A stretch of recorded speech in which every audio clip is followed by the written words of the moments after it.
Restored Republic via a GCR, update as of June 6, 2017. Ending with the Ben Fulford Report. Compiled by Judy Byington. A. 6 days, RV thought. 1. The RV is scheduled to release Saturday, June 10, 2017 anytime after 9 p.m. PDT. 2. I was told we could be informed about the June 10 release, just like the remaining Cabal leadership, so we could make our final preparations. 3. The intel has basically stopped. Why? Because it's over, and there's a knowing about it now, worldwide. B. TNT Rayren 98. 1. Iraqi banks were to release the lower denoms this week. 2. U.S. banks were put on notice of the change in the dinar status this week. 3. Over the weekend, Iraqi television showed their leaders claiming victory this week. 4. TV stations were banned from reporting the news in Mosul. 5. Iraqis have been informed that their payments will be paid directly from June 30 instead of being put in escrow. 6. Iraq was talking about celebrations for the soldiers on June 12, which should mean that the fighting was over, cleaned up, in past tense. 7. June 10 was the anniversary of ISIL taking over Mosul, so there was a symbolic significance for that being the official date they were finished with Mosul liberation. 8. People in the U.S. reported that groups were getting calls about movement.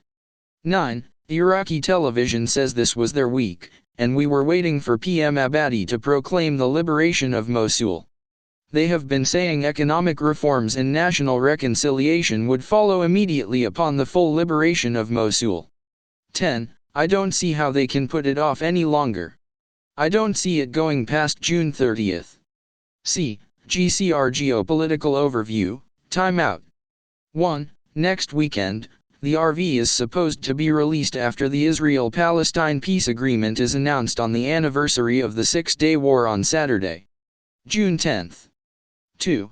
This will be Yosef's last post for a few days. This week he is going to review his post-RV plans and pick things up again Thursday evening June 8 after Comey's testimony.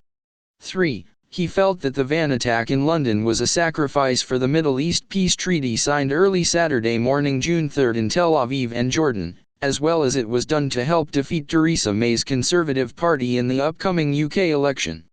Polling suggested Brits felt because she was a woman she was weak on defence and Brexit negotiations. That's how the cabal thinks. If something great happens, something horrible must also occur. http://www.cnbc.com/2017/0530/may-could-may-uk-parliament-poll.html.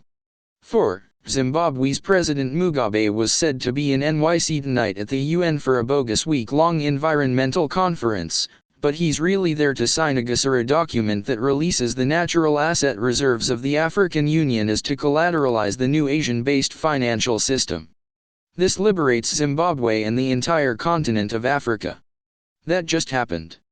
5. Exchange centers were said staffed these many months to scare the cabal into believing the RV was going down every day and every weekend. They made a lot of mistakes thinking today was the day, but it faked all of us out in the process. Win to the NPTB. 6. The hyper-staffing just recently was to keep both Israeli and Palestinian negotiators at the table with a sense of urgency to get a deal done. Worked.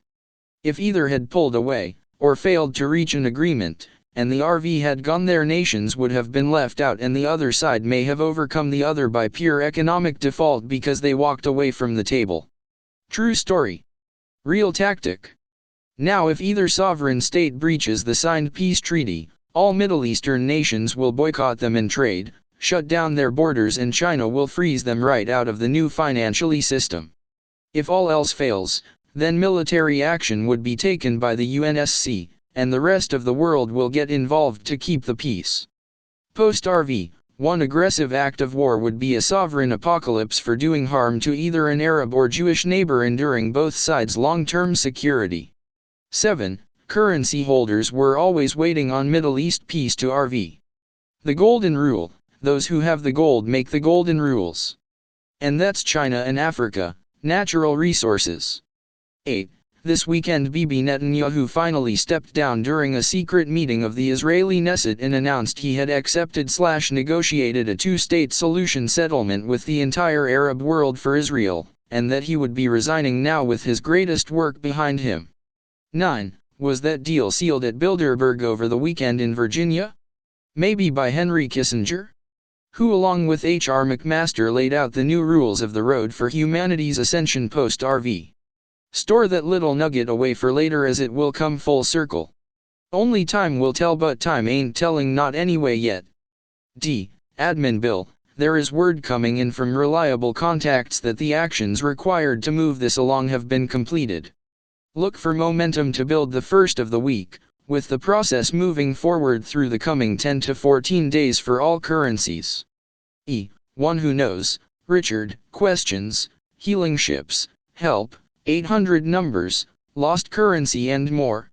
1. During the early release segments plan, the 800 numbers will be given out by person to person via the phone or in person. 2. The segments plan is ongoing right now and using the 800 numbers. 3. While I think they may have a certain official release time in mind, the GCR might be waiting on the segments to complete. The GCR will be over very soon. 4. As far as I know, the exchange centers are staffed and people are exchanging now, on the segments plan. 5. Since the GCR is still a world secret, if that 800 number gets posted on the net, or sent by text, or email, before the GCR is officially released, it will be cancelled. The 800 number will be replaced with a different 800 number, and the person who posted it or sent it will be in trouble. 6. Clearly, there will be many who don't get contacted by the segment's word-of-mouth plan. 7. After the GCR ends, the new rates will be posted on all official government websites. 8. Within hours of the last segment completion, the 800 hashtag can be posted on websites and sent by email. 9. You can't miss out if you are watching the websites. It will be the biggest news ever. F. Ben Fulford Report. Gold now available to help planet. This Saturday a delegation from the White Dragon Society, including this writer, will be heading to Bougainville in the Solomon Islands to meet with King David PE2 to discuss how to reopen the Panguna mine, which contains about $170 trillion worth of gold and copper. Furthermore, there are 6 other mine sites under the control of King David and his people on the island, meaning that many hundreds of trillions of dollars worth of metal can be made available to benefit the people and living creatures of the planet Earth. The total amount of money the OECD spent on development in 2016 was $142.6 billion, so if even a small fraction of the wealth of just one of the 6 sites was used, there would be at least 10 times more money available to help the poor and protect the environment than is now being spent. The Panguna mine was developed by the Rothschild-controlled firm Rio Tinto. However, locals, angered at the pollution caused by the mine, as was at the lousy treatment they were accorded by the mine's owners, seized control after a long war of resistance. Representatives of King David also claim the Rothschild owners of the mine were contemplating destroying the entire island in order to extract its mineral wealth.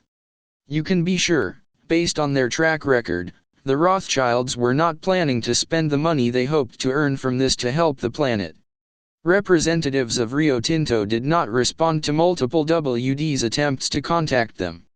If an agreement is not reached with the Rothschilds, the WDs will, if necessary, use as much weight of the world's military as needed to help King David make the gold and other metals available, in an environmentally friendly manner, for the benefit of the planet.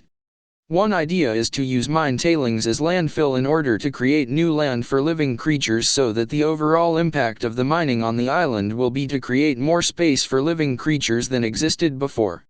The WDs will report more on the situation after a June 10 to 14 visit to the island. In any case, the Hazarian Mafia has been suffering a stunning series of defeats in recent months as their planetary control grid collapses in increasingly visible ways. Most importantly, but in a manner still hidden from most of the world, the Hazarians are running out of gold and most of the world no longer accepts their paper, which is not backed by anything but a rapidly evaporating group mind control mechanism. Hazarian attempts to get gold in Indonesia, Japan, the Philippines, and elsewhere in Asia are all being stonewalled, multiple sources agree. Last week representatives from Citibank and U.S. Ambassador to Indonesia Joseph Donovan promised Indonesian President Joko Widodo they would wipe out all of Indonesia's external debt in exchange for 12,500 tons of gold, but they left empty-handed, WD's sources in Indonesia say. The WD's sources add, the Sultan of Johor, West Malaysia is involved in the attempt to extort the gold from Jakarta. He is claiming that the gold belongs to only paid his royal family and this gives him the right to take it back from Indonesia, where it has been stored for the past 70 years or so. This allegation by the Sultan of Johor would mean that this could be part of the collateralized gold accounts, in which the royal families of Asia deposited their gold in Indonesia for safekeeping, and Soekarno was mandated as M1. Soekarno, as well as U.S. President John F. Kennedy, were killed by the Hazarians in order to end their efforts to use this gold for the planet. We assume our readers know the history of this. Now the depositors of the gold are getting their revenge. The Indonesian WD's sources adds that, I have a strong feeling that Malaysian PM Najib Razak is somehow involved in this, as he is a member of the Hazarian Mafia. The Hazarians are still setting off terrorist attacks in London, the Philippines, Indonesia, and elsewhere around the world in order to extort gold, but they are being systematically isolated. The Bilderberg meeting of top Hazarian mafia servants that just ended on June 4 was a meeting of losers in the battle for the planet Earth. At this first meeting since top Hazarian honcho David Rockefeller died, Rockefeller bagman Henry Kissinger continued his effort to become the new secret ruler of the planet Earth. However, without gold and without Rockefeller behind him, Kissinger is just an old airbag. The Rothschilds' attempt to take full control of the planet following Rockefeller's death was also dealt a huge blow as U.S. President Donald renounced their Paris Accords. Trump exited the Paris Accords in order to stop carbon trading and expose the global warming hoax of Roth, Pentagon sources explained.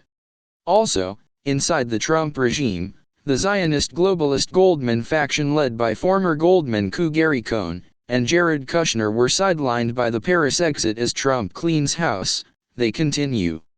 The Bush faction of the Hazarian mob is also in full panic mode as more and more of their crimes are being revealed, the sources add. Last week, the Pentagon sources say, Bush hitmen killed former Panamanian President Manuel Noriega to prevent him snitching about CIA drug trafficking and corruption. There are also moves to arrest top neocon Bush operatives like David Petraeus, former NSA boss Mike Hayden, and remove and arrest U.S. National Security Advisor H.R. McMaster, the sources say. The charges will be for illegally receiving and leaking classified information, they say. The Rockefeller/Bush/Clinton U.S. Hazarian Mafia clan's top henchmen are still struggling to keep themselves out of jail, but they are clearly losing the power struggle in Washington, D.C. There is also a huge power struggle going on now in China, according to Vietnamese sources. The struggle concerns Wang Qishan, who is de facto number 2 in China's power structure and is now the top Rothschild agent in China, the sources say. The mystery man Guo Wenyi, who was photographed recently with Jacob Rothschild and the Dalai Lama, and who is apparently now staying at Trump's Mar-a-Lago resort in Florida, put out a video, which was quickly removed from the internet, last week, claiming Wang has huge connections with Skull and Bones and Freemasons, the sources say. If Wang becomes Prime Minister and the official number 2 at the 19th Chinese Communist Party Congress this autumn, then Chinese President Xi Jinping will be dead, the sources say. Wang's power derives from huge amounts of money that he has recently mysteriously obtained and has been spreading around, they say. These same sources, who have access to top-level intelligence about China, say Xi Jinping is in a very dangerous position. He can either try to continue communist rule, in which case other interest groups will try to get rid of him before his term ends, the sources say, or if not, he can end communism like the Soviets did in the 90s. The same sources say that another senior Chinese defector, Ling Jiahua, has given the US way more information on submarines, nuclear codes etc., because of his opposition to Rothschild-controlled Yuan. Even if these sources are wrong, there can be no doubt the Chinese situation will remain turbulent under the surface between now and midsummer as jockeying for the next Politburo, set to be formally announced in the autumn, continues. There are also changes coming to Europe as top Hazarian mobster and German Chancellor Angela Merkel as well as Rothschild slave and French President Emmanuel Macron realize the consequences of the Trump regime, saying they will no longer protect them from Russia. The result, after some initial huffing and puffing by the French and Germans, has been for both countries to suddenly start currying favor with Russia. There has also been some sort of schism taking place in the Middle East with Egypt, Saudi Arabia, Kuwait, Bahrain, and the UAE suddenly cutting off relations with Qatar. Qatar is home to the Al Jazeera news network and a huge US airbase. Qatar's Sheikh Tamim bin Hamad Al Thani apparently deviated from the official Hazarian line in the Middle East by saying nice things about Iran, Hamas, and Hezbollah as well as Israel. The Saudis are now blaming Qatar for Daesh in an outrageous case of the pot calling the kettle black. In reality, the fight is almost certainly related to the fact that Qatar has reached a pipeline deal with Russia and the Syrians to export its gas while the Saudis have not. The result is that the Saudis too are now rushing to curry favor with Russia. So far, it seems, the Russians have invited